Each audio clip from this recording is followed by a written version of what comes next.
Welcome back. Now, they say your network is your net worth. What exactly does this mean, and how does it affect every single aspect of what you do? We're going to find out today. We have with us Mr. Bright Ukwenga. He is a dynamic professional wearing multiple hats as a speaker, author, digital entrepreneur, a psychologist, a coach, and he is renowned for his ability to ignite mental transformations using the groundbreaking Sixth Sense framework. Today, our focus is on how to build powerful networks and strategic alliances. It's time for motivation. It's great to have you back. Thank you, Titi. It's a Okay. pleasure being here. So networking, we hear this term all the time. I feel like the word has been used and sadly even abused. What is it about networking that now needs to lead to strategic alliances? Okay, I mean, those two terms are very closely linked. And basically, networking is this process of building that strategic alliance, all right? Okay. And it's the process of getting the right people, to be around you. People who are aligned with your goals, aligned with your vision, aligned, and of course, they have your interests at heart. And they can, there can be a mutually beneficial relationship such that you guys are collaborating to ensure you're achieving great things together. That's basically what it is. That term, mutually beneficial, yes, is very important now. So I do believe a lot of the time when people go out to network, they're looking for someone to help them. They've not really thought about the value they can give the other person as much as what that person can give to them. Yeah. I feel like that's why the term networking has sort of begun to fall by the wayside. But let's talk about the process. How do you begin the networking process? Okay, so it has a lot to do with the mindset. Okay. Oftentimes, I mean, I have heard people say, I don't like networking, I just want to be me, because it feels like when they have to network, they're not being real, all right? And so that's why I feel like there has to be a mindset change. I'm crazy about networking. I mean, those who know me know that I always love to meet people, and that's because, and this is where the mindset change actually begins, I'm very genuinely interested in people. Okay. I'm genuinely interested in people, not necessarily because of what I can get from them, but just because they are human beings. I just like to check on people.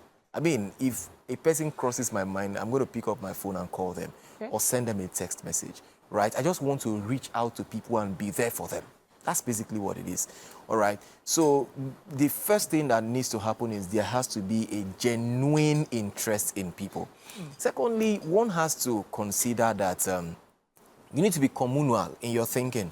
Understand that we do not exist alone, right? We were designed to function in social communities, right? Which is very much important. We're not function to, to do things alone, right? And then you have to be a person of value. Early on, you mentioned about the fact that sometimes people just go for what they can get. Yeah. But you have to lead with value. You don't lead with your need. If you lead with your needs, you will be beggarly, right? That's when you lead with a sense of need. You have to lead with a sense of contribution, all right? What you have to offer to people. Sure. You understand? So that really makes it makes it more attractive for people to want to have you in their own circle, in their own network. Very closely tied to value is the idea of service, and I mentioned already the aspect of contribution, and of course, the game of networking itself proper. A mentor once taught me this, that for networking or for people to be, interested in you and to have a connection, a few things must be in place. Number one, there has to be proximity, closeness. Sure. Number two, there has to be familiarity. Of course, if we are close within the same circle, after a while, we get to know each other, all right? And then three, there has to be similarity, all right? So we would have to be talking at the point where we intersect, right? Things that are common to us, common interests, common places, and all of that. Then so if those three are not in place... Sorry, there's one more. There has to be comfortability. I have to be comfortable with this person. And then that's what really makes me authentic and get my guards down. And then there can be a connection. That comfort aspect, I think, is what throws people off the most. Oh, yeah.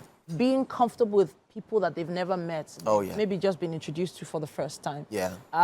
The art of networking is something at least we anchors here at TVC have had to do really quickly. We've had to be able to find a connection with the people we're going to interview. Oh, yeah. Because we, of course, are providing value to them. Oh, yes. And then, of course, we're hearing from them what they do every day. Like, yeah. for instance, Oh, yeah. so if, for instance, you are not someone who has learned that art, you know, getting comfortable with people, finding a connection with people, how do you learn it? Are there platforms or events you can go for that will help you? Oh, yeah, there are platforms, events. I mean, we have events that are always happening, corporate events, social events, and things like that. You just have to be strategic about the events that you go to ensure that the kind of people that you want to associate with are in that environment. Okay. All right, so that's very much important. We have events coming up. In fact, there's an event coming up this weekend. Okay. All right, the Lead the Future conference, where we get to have a platform to network as well. So that's also very much important. You have to put yourself in the right place where the right people are in order for you to connect with them, to meet and connect with them. Yeah. Sure. Now let's even talk about the benefits of networking. When you do eventually find, like somebody coming for your conference, for instance, on the weekend, when they get there and they've built a connection with someone, maybe at the same table, what is the next move?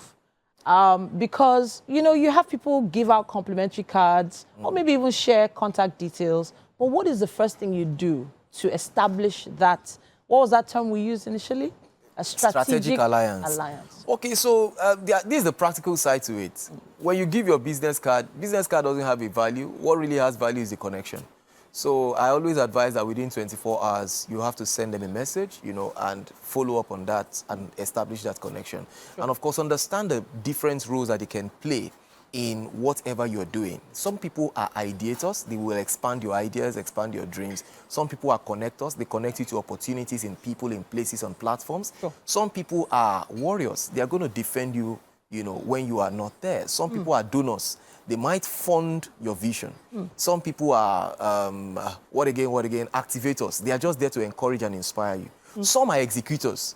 When you share something with them, they take it and they run with it. Wow. All right, and they bring it to life. So you need to understand the value of different kind of people in your circle. So in your circle now, there are 5 key people you need. Yes. You need someone, obviously, to fund. You need someone to execute. You need a donor, you need an executor, you need a connector. Yeah. You need an ideator.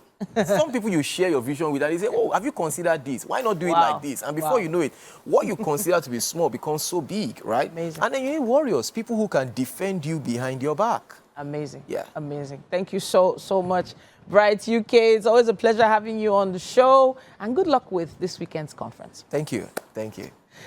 All right. So who are you? Are you an ideator? Are you an executor? Who are you in your network? And how are you providing value for them?